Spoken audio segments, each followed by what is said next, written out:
অধ্যক্ষ ডাঙৰীয়া প্ৰথম কথা এটা কওঁ, মই অলপ কনফিউজড। যিদিনাখন আমাৰ ৰাজ্যপাল ডাঙৰীয়াই যোৱা পৰহি আমাৰ ইয়াতে ভাষণ দিছিলে, সেইটো প্ৰথম অধিৱেশন আছিলে নে শেষৰ অধিৱেশন আছিলে? নিশ্চয়কৈ প্ৰথম অধিৱেশন আছিলে। আমি সাধাৰণতে দেখা পাওঁ অধ্যক্ষ ডাঙৰীয়া 4 বাৰৰ কাৰণে বিধায়ক হৈছোঁ। বিধানসভাৰ প্ৰথম অধিৱেশনত ৰাজ্যপাল ডাঙৰীয়াই যেতিয়া ভাষণ দিয়ে, আমাৰ বিৰোধীসকলে তেখেতক সন্মান জনাই সেইদিনা অন্তত আন্দোলন নকৰে বা অন্যান্য এনেকুৱা প্ৰতিবাদ নকৰে। কিন্তু এইবাৰ আচৰিত ধৰণে কৰিলে, কাৰণ মোৰ এনেকুৱা লাগিলে এখন লাষ্ট অধিৱেশন আৰু ইলেকশ্যন হ'বলৈ আমাৰ গৈ আছে। কিন্তু যেতিয়া মই ভাবি চালোঁ, এখন প্ৰথম অধিৱেশন, ইলেকশ্যন হ'ল আমাৰ 9 এপ্ৰিলত আৰু ৰিজাল্ট ওলাল 4 মে'ত, আৰু আমি আমাৰ মিত্ৰ জোটে 102টা সমষ্টিত জিকিলোঁ আৰু অপজিশ্যনে মাত্ৰ সৰ্বকালৰ বেয়া ৰিজাল্ট কৰি 24টাত জিকিলে। তাৰপিছতে এই হুলস্থুল কৰিলে অধ্যক্ষ ডাঙৰীয়া, মূল্য বৃদ্ধি। অধ্যক্ষ ডাঙৰীয়া, মূল্য বৃদ্ধি কিহৰ কাৰণে হৈছে? মূল্য বৃদ্ধি ইৰাণ, আমেৰিকা আৰু ইজৰাইলৰ যুদ্ধৰ কাৰণে, তেলৰ দাম পৃথিৱীত বাঢ়িছে তাৰ কাৰণে হৈছে। অধ্যক্ষ ডাঙৰীয়া, এইখন মোৰ হাতত লিষ্ট আছে, মই লগত সিন্ডিকেট হৈছে নে নাই? মই দৃঢ়তাৰে কৈছোঁ, লগত সিন্ডিকেট হৈছে নে নাই? অধ্যক্ষ ডাঙৰীয়া, মই অধ্যক্ষ ডাঙৰীয়া তেখেতৰ নিয়ম ডিষ্টাৰ্ব কৰাটো, অধ্যক্ষ ডাঙৰীয়া তেখেতৰ নিয়ম ডিষ্টাৰ্ব কৰাটো, এইটো কাম আপুনি এইবাৰ নকৰিব। যোৱাবাৰ মই আপোনাক লক্ষ্য কৰিছোঁ। প্লিজ, মই আপোনাক কৈছোঁ, কাৰণ যেতিয়া মানে সন্মানীয় বিধায়কে কথা কয়, আপোনাৰ যেতিয়া সময় থাকিব তেতিয়াই ক'ব, নক'ব প্লিজ। অধ্যক্ষ ডাঙৰীয়া এখেতলোকে পাহৰি গৈছে। ছাৰ, মোৰ সময়খিনিত কিন্তু কৈছিলে, মই যেতিয়া প্ৰস্তাৱটো পাছ কৰি আছিলো ছাৰ, মই যেতিয়া ছাৰ প্ৰস্তাৱটো পাছ কৰি আছিলো, তেতিয়া কিন্তু গোটেই বিজেপিৰ মানুহখিনিয়ে হুলস্থুল লগাই দিছিলে। ছাৰ, আগতে এইখিনিৰ পৰা ছাৰ অপজিশ্যনৰ বিধায়ক আছিলে, এতিয়া 2টালৈকে গুচি গ'ল। ছাৰ, কিয় গুচি গ'ল? ছাৰ, হিমন্ত বিশ্ব শৰ্মা ডাঙৰীয়াই, নৰেন্দ্ৰ মোদী ডাঙৰীয়াই দেশ আৰু ৰাজ্য ভালকে চলোৱাৰ কাৰণে আমাক ৰাইজে সমৰ্থন কৰিব। অধ্যক্ষ ডাঙৰীয়া, এইখন মোৰ হাতত চাৰ্ট আছে, আমাৰ সাউথ ইষ্ট এছিয়াৰ দেশবিলাকত তেলৰ দাম কিমান বাঢ়িছে। তাত আছে ইউৰোপৰো আছে, আমেৰিকাৰো আছে। অধ্যক্ষ ডাঙৰীয়া, ম্যানমাৰৰ এইখিনি সময়ত তেলৰ দাম বাঢ়িছে 89.7%। মালয়েছিয়াত তেলৰ দাম বাঢ়িছে অধ্যক্ষ ডাঙৰীয়া 56.3%। পাকিস্তানত অধ্যক্ষ ডাঙৰীয়া তেলৰ দাম বাঢ়িছে 54.9%। ইউনাইটেড ষ্টেট অফ আমেৰিকাত অধ্যক্ষ ডাঙৰীয়া তেলৰ দাম বাঢ়িছে 44.5%। ফ্ৰেন্সত 22.1%, নেপালত 38.2%, জাপানত 99.7% আৰু ভাৰতবৰ্ষত 5% অধ্যক্ষ ডাঙৰীয়া। অধ্যক্ষ ডাঙৰীয়া, এইটো ভাল কথা হয়নে নহয়? নৰেন্দ্ৰ মোদী ডাঙৰীয়াই দেশখন ভালকে চলাইছে, পৃথিৱীত 40% এভাৰেজত তেলৰ দাম বাঢ়িছে, আৰু আমাৰ দেশ ভাৰতবৰ্ষত মাত্ৰ 5% বাঢ়িছে। অধ্যক্ষ ডাঙৰীয়া, কংগ্ৰেছ দলৰ কেইবাখনো ষ্টেটতো চৰকাৰ আছে, তেওঁলোকে কিহৰ মূল্য বৃদ্ধিৰ কথা কয়? তাতে ভেট কমাই দিলে হৈ গ'ল। তেলেংগানাত ভেট কমাই দিয়ক, কৰ্ণাটকাত ভেট কমাই দিয়ক, কেৰেলামত ভেট কমাই দিয়ক, তাতেতো ভেট কমোৱা নাই, আৰু ইয়াত আহি তেওঁলোকে আন্দোলনৰ নাটক কৰে। অধ্যক্ষ ডাঙৰীয়া, তেওঁলোকে আকৌ কৈছো পাহৰি গ'ল, মাত্ৰ 1 মাহৰ আগত হোৱা ইলেকশ্যনত তেওঁলোকৰ অসমৰ ইতিহাসত সকলোতকৈ বেয়া ৰিজাল্টটো হৈছে। আপাৰ আছামত অধ্যক্ষ ডাঙৰীয়া মাত্ৰ 2টা সমষ্টিত অপজিশ্যন জিকিছে, তাতে নাওবৈচাটো কেনেকে জিকিছে জানে? ভাতৃ জয়প্ৰকাশ দাস ডাঙৰীয়াৰ সমষ্টিত 50% আমাক ভোট নিদিয়া, 50,000 আমাক ভোট নিদিয়া মানুহ আছে। গতিকে অধ্যক্ষ ডাঙৰীয়া, তেওঁলোকে আপাৰ আছামত একেবাৰে ফিনিছড হৈ গৈছে। কাৰ কাৰণে? হিমন্ত বিশ্ব শৰ্মা ডাঙৰীয়াৰ বিচক্ষণতাৰ কাৰণে। অধ্যক্ষ ডাঙৰীয়া, কংগ্ৰেছ দলৰ এখন চৰকাৰ চলি আছে হিমাচলত। মই আপোনাক তথ্য সহকাৰে ক'ম, হিমাচলত অধ্যক্ষ ডাঙৰীয়া তেখেতলোকে কি কৰিছে, চৰকাৰী কৰ্মচাৰীক দৰমহা 30% কমাই দিবলৈ তেওঁলোকে কি কৰিছে অধ্যক্ষ ডাঙৰীয়া, জাননী জাৰি কৰিছে। Himachal gut defers 30% salary to top official for 6 months. অধ্যক্ষ ডাঙৰীয়া, কংগ্ৰেছ দলৰ চৰকাৰৰ এয়া বিচক্ষণতা। কংগ্ৰেছ দলৰ চৰকাৰ চলি আছে, তাত বিচক্ষণতা অধ্যক্ষ ডাঙৰীয়া। কংগ্ৰেছ দলৰ চৰকাৰ চলি আছে হিমাচলত, তাতে 30% চেলাৰী কাট কৰিছে চৰকাৰী উচ্চপদস্থ বিষয়াসকলৰ। আমাৰতো কাট হোৱা নাই অধ্যক্ষ ডাঙৰীয়া, আমি এই পে কমিশ্যন দি আছো।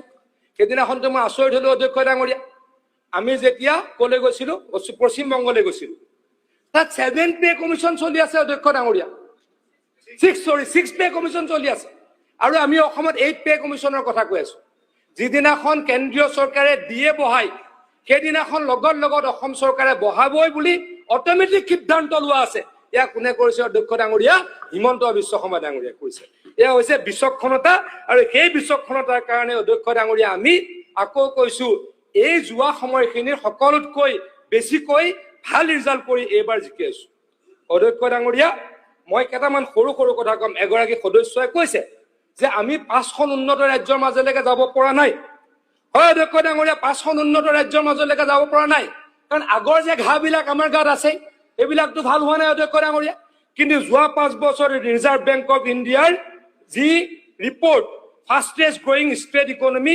অধ্যক্ষ ডাঙৰীয়া Assam the handbook of statistics of Indian states 2024-25 Assam বিগত 5 বছৰত ফাষ্টেষ্ট গ্ৰয়িং মেজৰ ইকনমি হিচাপে অসমে কি কৰিছে মূৰ দাঙি উঠিছে অধ্যক্ষ ডাঙৰীয়া মানে যোৱা 5 বছৰত ইকনমিক এক্টিভিটি ভাৰতবৰ্ষৰ যিমান ৰাজ্যত হ'ল সকলোতকৈ বেছিকৈ মূৰ অসমত ইয়াৰ কাৰণে হৈছে হিমন্ত বিশ্ব শৰ্মা ডাঙৰীয়াৰ বিচক্ষণতাৰ কাৰণে অধ্যক্ষ ডাঙৰীয়া নেশ্যনেল এভাৰেজ 28% আৰু অসমে ক'ত গ'ল 45%ত তামিলনাডুক আমি পিছুৱাইছো অধ্যক্ষ ডাঙৰীয়া মহাৰাষ্ট্ৰক পিছুৱাইছো আমি কৰ্ণাটকক পিছুৱাইছো তেলেংগানাক পিছুৱাইছো অধ্যক্ষ ডাঙৰীয়া গুজৰাটক পিছুৱাইছো মানে যোৱা 5 বছৰত সকলোতকৈ বেছি কাম কৰিছে অসমত এই কাম কোনে কৰিছে ভাৰতীয় জনতা পাৰ্টি আৰু মিত্ৰজোঁটৰ চৰকাৰৰ অধ্যক্ষ ডাঙৰীয়া কৰিছে অধ্যক্ষ ডাঙৰীয়া আজি আপুনি দেখিছে আজি এগৰাকী সদস্যই কৈছে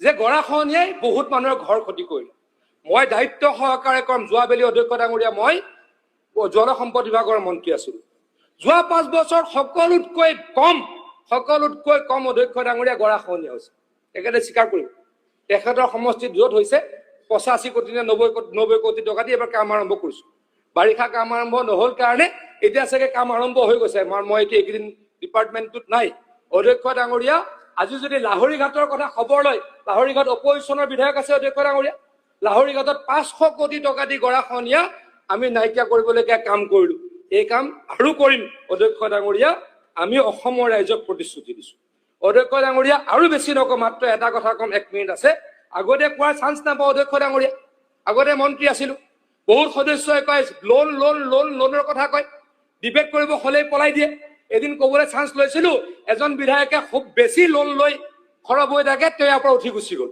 অধ্যক্ষ ডাঙৰীয়া অসমৰ লোন এই মুহূৰ্তত প্ৰায় 2 লাখ কোটি টকা অসমৰ লোন 2 লাখ কোটি টকা অধ্যক্ষ ডাঙৰীয়া অসমৰ নিচিনা একেই মোৰ হিচাপত 109টা সমষ্টি আছে 109টা চাগে বিধানসভাৰ সমষ্টি আছে পঞ্জাৱত মানে অসমতকৈ অলপ সৰু 117 অসমতকৈ অকমান সৰু অধ্যক্ষ ডাঙৰীয়া পাঞ্জাৱৰ লোন হৈছে এই মুহূৰ্তত 4,47,000 কোটি টকা অধ্যক্ষ ডাঙৰীয়া অসমৰ লোন 2 লাখ কোটি টকা পাঞ্জাৱৰ এই মুহূৰ্তত লোন অধ্যক্ষ ডাঙৰীয়া 4,47,000 কোটি টকা তামিলনাডুৰ লোন অধ্যক্ষ ডাঙৰীয়া 10,71,000 কোটি টকা কৰ্ণাটকৰ চৰকাৰৰ লোন এই মুহূৰ্তত অধ্যক্ষ ডাঙৰীয়া 8,24,000 কোটি টকা কেৰালাম চৰকাৰৰ লোন এই মুহূৰ্তত অধ্যক্ষ ডাঙৰীয়া 4,33,000 কোটি টকা কেৰালাৰ অসম প্ৰায় অসম সমান 10% মান ডাঙৰ হ'ব চাগে অধ্যক্ষ ডাঙৰীয়া পশ্চিম বংগত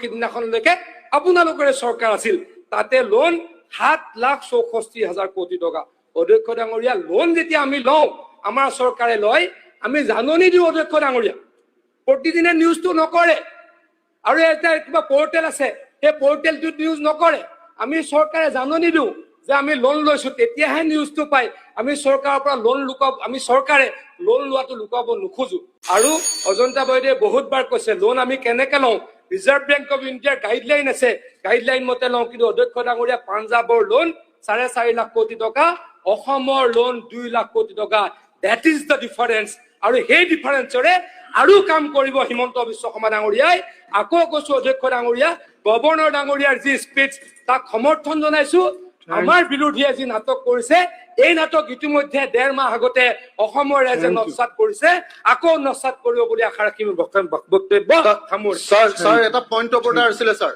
পইণ্ট অফ অৰ্ডাৰ তেনেকুৱা নহয় পইণ্ট অফ অৰ্ডাৰ এটা please sir point of order এটা কৰিব পাৰিম নে নাই? Zakir Hussain Sikdar sir point of order পাৰিম নে? নোৱাৰিব এতিয়া।